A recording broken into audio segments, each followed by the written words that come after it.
ചൈനയെ വെല്ലുവിളിക്കുകയും Kim Jong ഉന്നുമായി പൊരുത്തപ്പെടാതെയും നിൽക്കുന്ന രാജ്യമാണ് അമേരിക്ക. എന്നാൽ അതേസമയം ഉത്തര കൊറിയയുമായും കിം ജോങ് ഉന്നുമായും തമ്മിലുള്ള നയതന്ത്രപരമായ ബന്ധം മെച്ചപ്പെടുത്തുന്ന രാജ്യമാണ് റഷ്യ.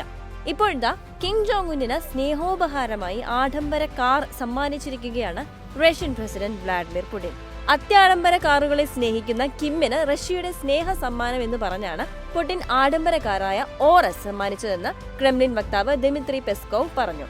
രാജ്യങ്ങൾ തമ്മിലുള്ള നയതന്ത്ര ബന്ധം പുതുക്കാൻ വേണ്ടി മാത്രമല്ല, കിമ്മിന് വ്യക്തിപരമായ ആവശ്യത്തിന് ഉപയോഗിക്കാനാണ് ഈ സമ്മാനം എന്നാണ് റിപ്പോർട്ട്.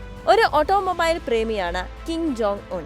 ആഡംബര വിദേശ വാഹനങ്ങളുടെ ഒരു വലിയ ശേഖരം തന്നെ അദ്ദേഹത്തിനുണ്ടെന്ന് റിപ്പോർട്ടുകളും ഉണ്ടായിരുന്നു. ഇനി കിമ്മിന് സമ്മാനമായി ലഭിച്ച ആ പുത്തൻ കാറിന്റെ സവിശേഷതകൾ എന്തൊക്കെയാണെന്ന് നോക്കാം. റഷ്യൻ പ്രസിഡന്റ് വ്ളാഡിമിർ പുടിന്റെ ഔദ്യോഗിക വാഹനമാണ് ഓറസ് സെനറ്റ് ലിമോസിൻ. 2018 റഷ്യയിൽ വികസിപ്പിച്ച കാർ ഉപയോഗിക്കുന്ന റഷ്യയുടെ ആദ്യത്തെ പ്രസിഡന്റായി പുടിൻ മാറുകയും ചെയ്തിരുന്നു. കോട്ടേജ് പദ്ധതിയുടെ ഭാഗമായി പുടിനായി കസ്റ്റം നിർമ്മിത വാഹനം റഷ്യ ആഡംബരത്തിന്റെയും സുരക്ഷയുടെയും പ്രതീകമായിട്ടാണ് കാണുന്നത്. അത്യാഡംബര കാറായ റോൾസ് റോയ്സിന്റെ അതേ രൂപമാണ് ഈ ഓറസിനും ഉള്ളത്. 2700 കിലോഗ്രാം ഭാരമുള്ള ഓറസിന് ബുള്ളറ്റ് പ്രൂഫ് കവചം, നല്ല ബലമുള്ള ഗ്ലാസ് കവറേജ്, സംയോജിത ആക്രമണ സംവിധാനങ്ങൾ, ഓക്സിജൻ സപ്ലൈക്കായുള്ള സംവിധാനങ്ങൾ എന്നിവയെല്ലാം ഉണ്ട്.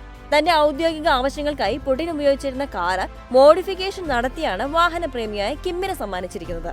അതേസമയം മെഴ്സിഡസ്, റോൾസ് റോയ്സ്, ലെക്സസ് പോലുള്ള ആഡംബര വാഹനങ്ങൾ അതത് കമ്പനികൾ ഉത്തര കൊറിയയിലേക്ക് സാധാരണ കയറ്റുമതി ചെയ്യാറില്ല. ആണവായുധങ്ങൾ ഉപേക്ഷിക്കാൻ രാജ്യത്തെ സമ്മർദ്ദത്തിലാക്കുന്നതിനായി ഉത്തര കൊറിയയിലേക്ക് ആഡംബര വസ്തുക്കൾ വിതരണം ചെയ്യുന്നത് നിരോധിക്കുന്ന പ്രമേയം UN ഇറക്കിയിരുന്നു. ആ പ്രമേയത്തെ ലംഘിക്കുന്ന കയറ്റുമതിയാണിതെന്നാണ് നിരീക്ഷകർ ഇപ്പോൾ പറയുന്നത്. കണക്കുകൾ പ്രകാരം 2015-നും 2017-നും ഇടയിലായി 800 അത്യാഡംബര കാറുകൾ കിം ഇറക്കുമതി ചെയ്തിട്ടുണ്ട്.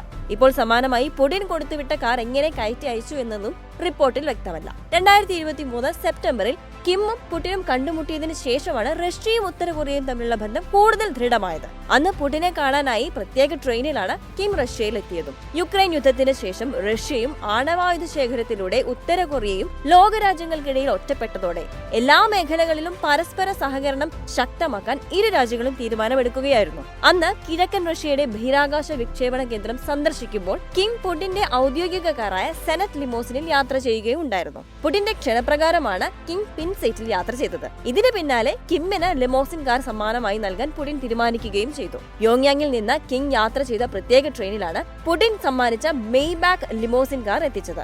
ഈ കാർ ഓടിച്ചാണ് അന്ന് കിം ഔദ്യോഗിക വസതിയിലേക്ക് പോയതും. എന്നാൽ ഇപ്പോഴുള്ള ഈ പുത്തൻ സമ്മാനം കിമ്മിന് എങ്ങനെയാണ് നൽകിയതെന്ന് വ്യക്തമല്ല. അതേക്കുറിച്ച് ഇനി ലോകരാജ്യങ്ങൾ സംസാരിക്കുമോ എന്നൊക്കെയാണ് അറിയേണ്ട കാര്യം.